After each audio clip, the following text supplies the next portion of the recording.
Mayang buntag dahil sa tanan. Welcome sa tuang Pinuno Vlog.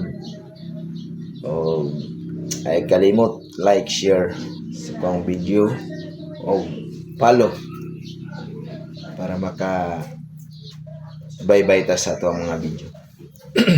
O sa kuang YouTube channel, yung kalimot mo sa pag-subscribe, Pinuno Vlog yapon dito.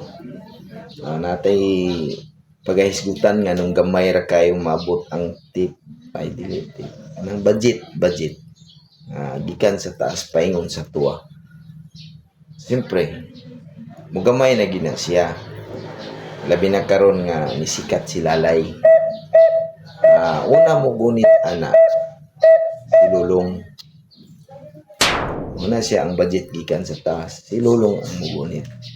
Pag ikaduha, siyempre muagi si Lulong dito kay Lalay. Mupirma na si Lalay. Pagkapirma ni Lalay, muagi man po na si Lalay dito kay Halo. Iagi pa na sa Halo. Mupirma po to si Halo. Siyempre, mana kay Halo, napaman si Tabili. Mupirma man po to si Tabili. Lain man po kay gidritso na lang ihatag ni Halo si Tabili. Di mo pirma. Pag-abot kay Tabili, pa may isa si Tiki di ay mukakat man Tabili tos lubi papirma ni Butiki man nimo di gamay na kayo ang budget niya karon pagpirma ni Butiki niya si Butiki ihatag na niya dito kay kuan silingan ni Lolong. Salig niya dito sa silingan ni Lolong. Ya pagkauman, sao na lang kuan ni Lolong. Na makasilingan magpugbuaya di. Wala na dili na ma-release.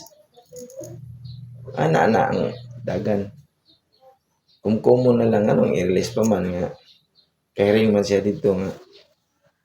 May pagkabuaya po di. Ano lang guys, anong gamay lang maabot. Malay mga dahilan ang maabot ang budget sa tuwa gamay na napayusay what lagi mo budget na kay daghang agian gas buaya pa yung Tabili pa yung Tiki hantod lagi sa silingan ni Lolong.